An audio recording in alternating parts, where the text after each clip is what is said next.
हनुमान् श्रीपदो वायुपुत्रो रुद्रो नघोजरः अमृत्यवीरवीरश्च ग्रामवासो जनाश्रयः धनदो निर्गुणः शूरो वीरो निधिपतिर्मुनिः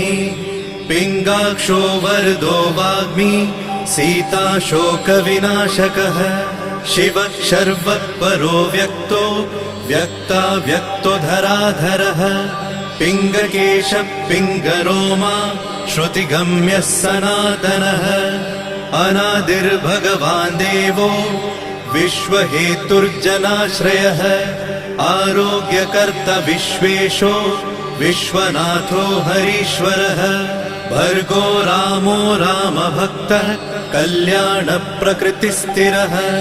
विश्वम्भरो विश्वमूर्तिर्विश्वाकारश्च विश्वपः विश्वात्मा विश्वसेव्योऽथ विश्वो विश्वहरो रविः विश्वचेष्टो विश्वगम्यो विश्वध्येयः कलाधरः प्लवङ्गमः कपिश्रेष्ठो ज्येष्ठो विद्यावनेचरः बालो वृद्धो युवा तत्त्वगम्यः सुखो यजः अञ्जनासु